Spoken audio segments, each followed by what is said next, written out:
Good morning everyone, welcome to my YouTube channel. कल की class में हमने line, rays, point, line segment पे बेस्ड क्वेश्चंस पढ़े फिगर इट आउट के। आज की क्लास में हम करेंगे एंगल। अब एंगल होता क्या है? जो एंगल है, angle is form by two rays having a common starting point. जो एंगल है वो टू रेज से मिलके बनता है। कितने? टू रेज से मिलके बनता है एंड एक उसका कॉमन स्टार्टिंग पॉइंट होता है। Starting point. Here is an angle form by rays B D and B E. यहाँ पे आपको फिगर 2.8 में एक एंगल दिया हुआ है जिसकी टू रेज है, B D and B E, where B is a common starting point. B जो है ये इनका कॉमन स्टार्टिंग पॉइंट है, B D and B E का। The point B is called the vertex of the angle. Point B जो है उसको क्या बोलेंगे? Vertex of the angle. And the rays B D and B E are called arms of the angle. इनको raise भी बोल सकते हैं एंड आर्म्स भी बोल सकते हैं। दोनों में से कुछ भी कह सकते हैं। How can we name this angle? ये जो एंगल बना है बी, इसको हम किस तरीके से नाम दे सकते हैं? We can simply use the vertex. या तो हम सिंपली वर्टेक्स का यूज़ कर सकते हैं कि वर्टेक्स बी है and say that it is the angle B, या फिर बोल सकते हैं कि ये एंगल बी है। टू बी क्लियर, और क्लियर के लिए we use a point on each of the arms together।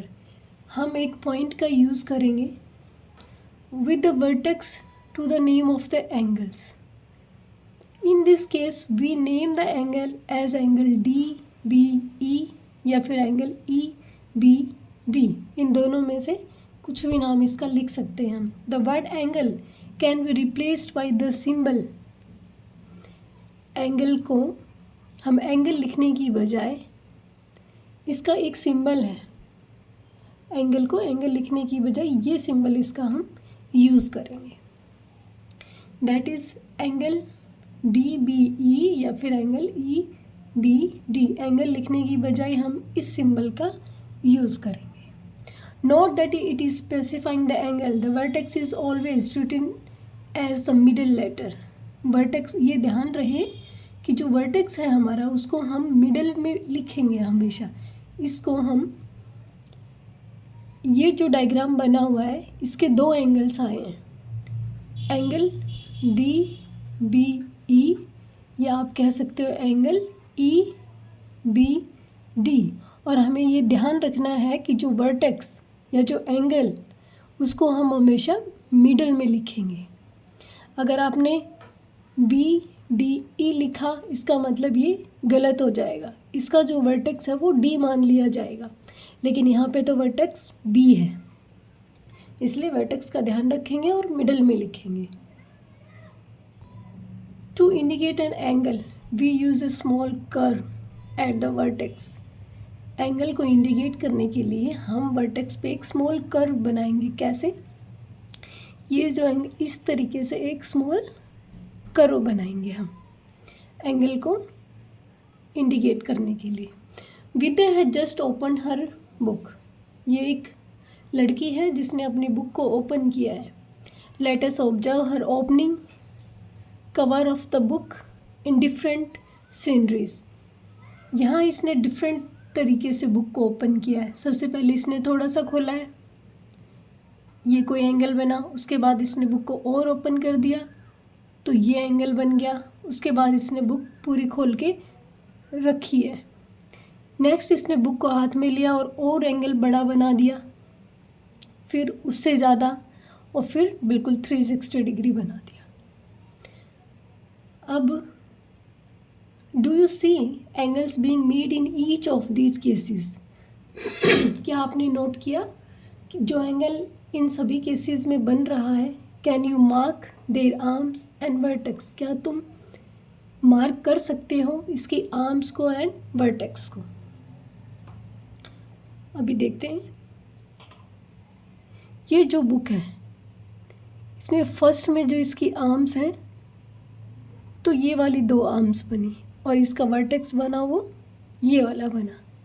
Next जो इसकी आर्म्स बनी है, फर्स्ट आर्म, सेकंड आर्म, और ये जो बना ये इसका वर्टेक्स बना। थर्ड में एक आर्म यहाँ बनी, एक यहाँ सीधी बनेगी, ये इसका स्टार्टिंग पॉइंट है दोनों का। एंगल बना वो यहाँ से यहाँ तक बनेगा। नेक्स्ट में 1 आर्म यहाँ पे, सेकंड ये वाली, ये कॉमन पॉइंट, एंड जो एंगल है वो ये बना। उससे नेक्स्ट में तो ये वाली आर्म हो गई एक यहाँ, 2 arms, and this is the angle या फिर वर्टेक्स। अब यहाँ पे दोनों आर्म्स एक साथ बनी है और ये 360 डिग्री का एंगल, क्योंकि कंप्लीट बुक ओपन हो चुकी है तो दोनों आर्म्स एक साथ बनी है, एक दूसरे पे इम्पोज हो रही हैं, बिल्कुल सटी हुई हैं, इसलिए इसको अलग अलग नहीं दिखा सकते। अब इसमें कहा है कि which angle is greater, the angle in case 1 और इन केस 2। केस 1 और केस 2 में से, ये केस नंबर 1, ये केस 2, इन दोनों में से बड़ा एंगल कौन सा है? ये वाला। ये छोटा एंगल है, ये इससे बड़ा, क्योंकि बुक और ज़्यादा ओपन हो गई है तो ये एंगल बड़ा बना। Case 2, the angle in case 2 is greater than case 1। Just as we talk about the size of a line based on its length, जैसे कि हमने लाइन के बारे में पढ़ा साइज के बेस्ड पे कि जितनी साइज़ बड़ी होगी उतनी लंबी लाइन होगी। We also talk about the size of an angle. उसी तरीके से हम एंगल के साइज़ के बारे में भी पढ़ेंगे। किस पे? Based on it's amount of rotation, जितना ज़्यादा ये रोटेट करेगा। किस तरीके से? मान लो कि ये एक एंगल है और ये दूसरा एंगल है। अब इसके रोटेशन पे बेस्ड कैसे? ये रोटेट किया, यहीं तक रह गया, ये रोटेट किया, यहाँ गया, मीन्स इसकी रोटेशन ज़्यादा है। जितना ज़्यादा यहाँ से यहाँ तक चलेगा उतनी ज़्यादा रोटेशन होगी। So the angle in case 2 is greater as in this case she needs to rotate the cover more. Similarly the angle in case 3 is even larger than the case 2। इसी तरीके से जो केस 3 है, यहाँ जो case 3 है इसका angle case 2 से बड़ा है, क्योंकि उसने और रोटेट किया है बुक को। Because there is even more rotation, उसमें और ज़्यादा रोटेशन हुआ है केस 3 में।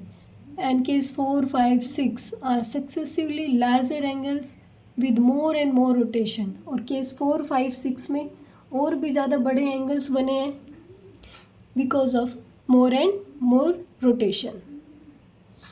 अब नेक्स्ट है हमारे पास the size of an angle.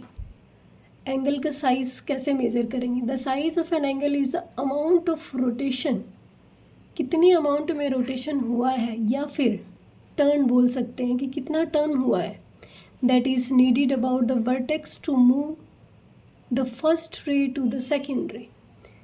ये देखिए यहाँ पे, इससे समझते हैं ये है वर्टेक्स, ये हमारी इनिशियल पोजीशन, ये हमारी फाइनल पोजीशन ऑफ रे। यहाँ से हमने इसको कितना यहाँ तक रोटेट किया है। मान लो ये कोई पॉइंट है, यहाँ से यहाँ तक इसको हमने उठाना है, यहाँ से उठाया और हम इस पॉइंट को यहाँ रख देंगे और इससे जॉइंट करेंगे। अब देखेंगे कि इन दोनों के बीच में कितना रोटेशन हुआ, कितना हमने इसको उठाया है। ये जो एंगल ऑफ रोटेशन होगा, ये जो अमाउंट ऑफ टर्न या फिर अमाउंट ऑफ रोटेशन ये होगा, उसको क्या बोलेंगे हम? Size of an angle. Amount of turn is the size of the angle. जितना टर्न करेंगे उतना एंगल का साइज होगा। Now Let us look at some other examples where angles arise in real life by rotation of or turn. कुछ और examples जो हम daily life में देखते हैं. फर्स्ट, इन ए कंपास और डिवाइडर. ये है हमारे पास, जिसको हिंदी में हम प्रकार बोलते हैं.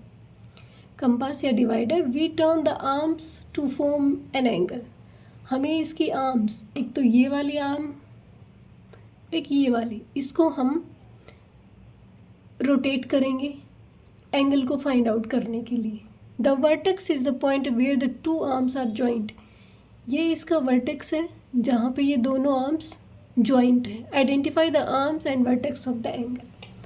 तो ये वाला हमारे पास क्या हो गया, वर्टेक्स, ये पॉइंट. इसको नाम दे देते हैं ए, इसको बी दे देते हैं, इसको सी. ये हमारे पास टू रेज आई. तो आइडेंटिफाई कर लिया. वर्टेक्स क्या आया हमारे पास, ए. आर्म्स क्या आई या फिर रेज क्या आई, A B A C. Next, a pair of scissors has two blades. जो कैंची होती है, सीजर्स, उसके दो ब्लेड्स होती हैं. व्हेन वी ओपन दैम, जब हम उसको ओपन करते हैं, टू कट समथिंग, कुछ चीज़ें काटने के लिए, the blades form an angle. तो जो ये ब्लेड है वो एक एंगल का फॉर्मेशन करती है. Identify the arms and the vertex of the angle. आपको आइडेंटिफाई करनी है इसकी आर्म्स और वर्टेक्स. ये तो इसकी आर्म्स है, ये यहाँ ये जो पॉइंट है, ये दोनों यहाँ पे कनेक्ट है. इसको हम कोई नाम देते हैं डी बी सी. तो वर्टेक्स हमारे पास क्या आया, वर्टेक्स आया हमारे पास डी. और रेज या फिर आर्म्स कौन सी आई हमारे पास, D B and D C. ये हमारे पास यहाँ पे लिखेंगे D C and D B. दो हमारे पास क्या आई, रेज आई इसके. नेक्स्ट है, look at the pictures of spectacles. जो चश्मे होते हैं हमारे, उसको बोलते हैं spectacles. Wallet and other common objects. Identify the angles in them by marking out there arms and vertexes. Identify करना है इनमें एंगल्स, इनके वर्टेक्स और आर्म्स को पहले मार्क करना है. अब देखिए यहाँ पे काफ़ी सारे एंगल्स बन रहे हैं. ये एक रेक्टेंगल टाइप है. ये दो आर्म्स सपोज करें हम, इसको पॉइंट डी नाम दें, इसको बी बोल सकते हैं, इसको सी. जो आपकी मर्जी हो वो इसको नाम आप दे सकते हैं. तो यहाँ पे आर्म्स कौन सी हो गई, आर्म्स हो गई D C and D B, दो आर्म्स. वर्टेक्स कौन सा हो गया हमारे पास, डी.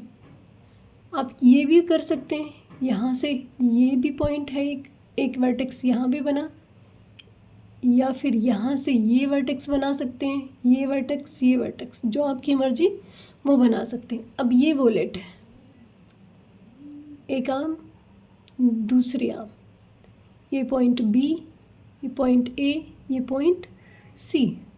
इसको ओपन किया, हमारे पास क्या आया, वर्टेक्स. ये एंगल ऑफ रोटेशन इतना आया.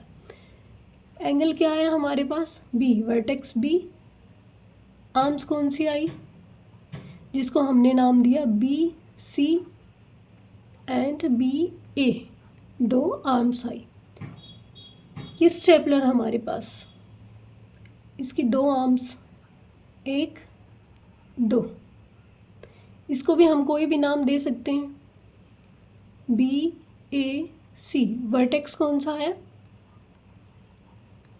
वर्टेक्स आया बी. आर्म्स कौन सी आई,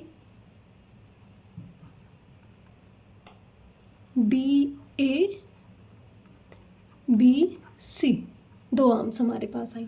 अब ये ज्योमेट्री बॉक्स, यहाँ पे जो आर्म्स हम देख पा रहे हैं वो ये फर्स्ट और ये सेकंड, दो आर्म्स हैं. इसको भी कोई भी नाम दे सकते हैं, एफ जी एच. तो यहाँ पे जो वर्टेक्स बना, वर्टेक्स कौन सा आया, एफ. और जो आर्म्स आई वो कौन सी आई, F H and F G. Next ये जो बॉक्स है यहाँ पे हमें आर्म्स आइडेंटिफाई करनी है, तो आर्म 1 एंड आर्म 2, नाम देंगे इसको एक्स वाई जी। वर्टेक्स कौन सा आया, जो दोनों में कॉमन है, वर्टेक्स है एक्स, यही पॉइंट दोनों में कॉमन है, जो कॉमन पॉइंट होता है वही वर्टेक्स कहलाता है। अब आर्म्स कौन सी आई, ये हमारे पास arm 1 X Y and X G, ये दो आर्म्स हमारे पास आई। नेक्स्ट है, do you see how these angles are form by turning one arm with respect to the others. किस तरीके से आप जब वन आर्म को रोटेट करेंगे या टर्न करेंगे तो किस तरीके से आपके पास एंगल बनेगा। जैसे कि हमारे पास ये आर्म है, इसको टर्न करेंगे यहाँ से और यहाँ तक, तो किस तरीके से आपके पास एंगल बन के आएगा। अब नेक्स्ट हम फिगर इट आउट करेंगे नेक्स्ट क्लास में। आज के लिए इतना ही। Thank you so much. I hope आपको समझ में आ गया होगा।